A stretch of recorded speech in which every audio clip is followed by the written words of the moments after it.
네, 안녕하세요. 여러분들 반갑습니다. 금융과 에너지 업종을 누구보다 쉽게 알려주는 데이어 멘토 권혁철입니다. 오늘 하나투자증권이라는 기업 리뷰해보도록 할 텐데요. 하나투자증권은 증권사이지만 이 두나무 관련주에도 해당이 되고 있으면서 이 비트코인의 흐름과 거의 비슷하게 흘러가고 있죠.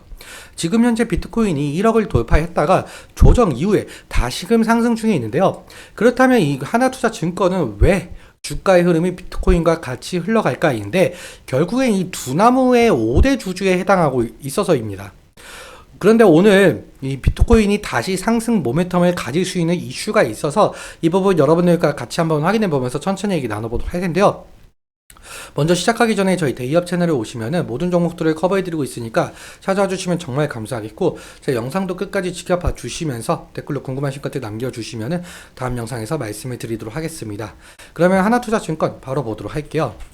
먼저 하나투자증권의 좀 차트를 보시면 2017년도, 2018년도 때 상승이 일어났었는데 이때 당시에는 처음으로 비트코인이 2,800만 원을 돌파했었죠. 그러면서 2,800만 원 돌파를 하면서 같이 상승했었던 모습이고, 그 이후에 이 비트코인 가격 하락과 함께 그 하나투자증권의 주가 역시 하락을 면치 못하였습니다. 그리고 다시 2021년도에 들어서서 비트코인이 8천만 원을 돌파를 하면서 강한 상승의 흐름을 좀 보여줬었고요. 현재 흐름도 마찬가지로 비트코인이 7천만 원, 1억을 돌파하면서 하나투자증권도 같이 좀 상승 중에 있는데요.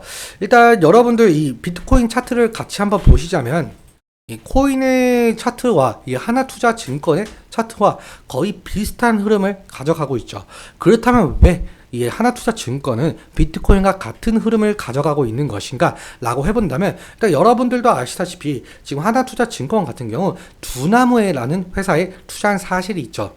하나투자증권은 5대 주주에 해당이 되면서 5% 정도 지분을 가지고 있는데요. 두나무는 현재 이 업비트라는 가상자산 거래소를 운영 중에 있죠. 이 가상자산 거래소를 운영을 하면서 이 코인 투자도 같이 병행을 하고 있는데요. 2024년 1분기 기준으로 좀 살펴보자면 지금 두나무 같은 경우 비트코인이 16,564개를 가지고 있고, 그리고 이더리움도 지금 8,514개를 가지고 있죠. 그래서 아무래도 이 두나무는 비트코인과 이더리움을 가지고 있고, 그리고 비트코인의 양이 상당하다 보니까 비트코인의 가치가 상승을 하게 된다면 두나무의 가치도 상승을 하게 되고, 그리고 두나무에 투자한 이 하나투자증권의 가치도 상승을 하게 되는 것이죠. 그렇다면 이 비트코인이 1억까지 돌파했었던 이유도 좀 함께 살펴보아야 하겠는데요. 뭐 아시는 분들도 아시겠지만 이 비트코인 같은 경우는 미국 증권거래위원회에서 이 현물 ETF가 승인이 되었었죠. 이 현물 ETF 승인이라는 것은 좀 의미가 상당한 것으로 좀 보이고 있는데요. 비트코인을 담보로 새로운 금융상품을 만든다라고 생각을 해주시면 될 것 같습니다.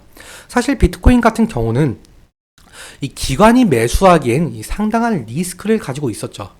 이 비트코인의 치명적인 약점은 이 새로운 가상자산 거래소가 우후죽순 생겨난다라는 것인데요.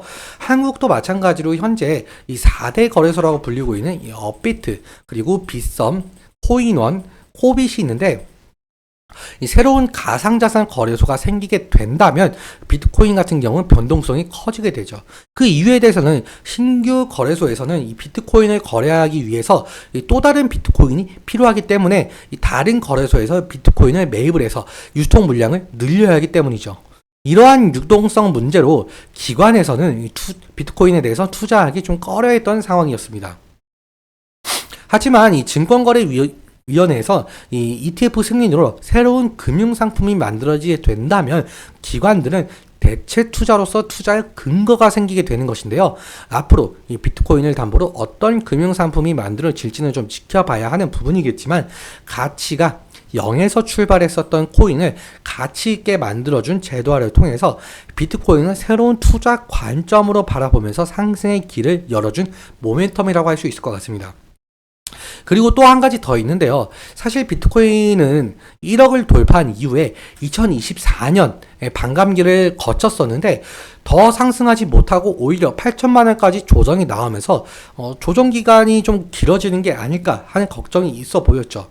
그런데 이번에 비트코인뿐만 아니라 이더리움까지 현물 ETF 승인 가능성이 상당히 높아졌고 이 코인의 수급이 몰리면서 비트코인도 다시금 모멘텀을 가지면서 상승 중에 있습니다.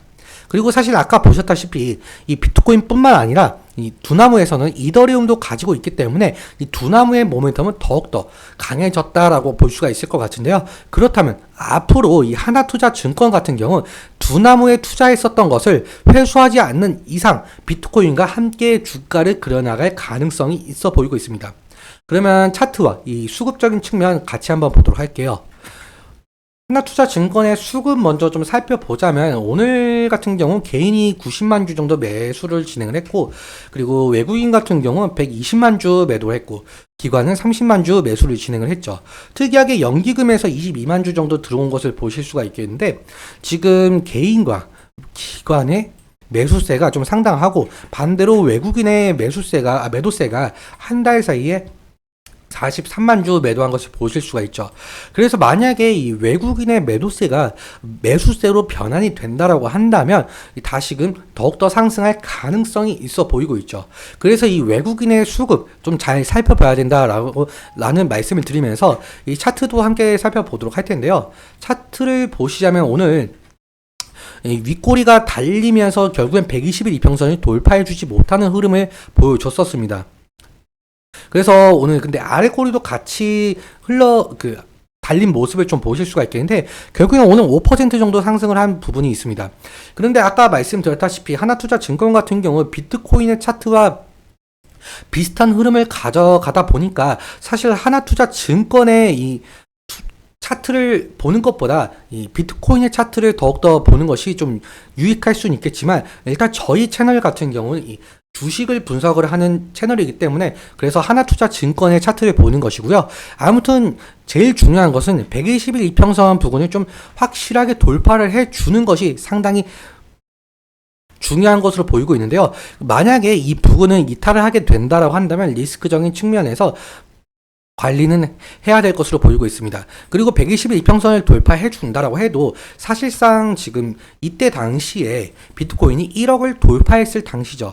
그렇다 보니까 이 고가에 해당하는 부분이다 보니까 상승시마다 뭐 차익 실현 매물이나 원금 보존 매물이 나올 수가 있다는 점 그 부분 염두에 두시면 좋을 것 같습니다.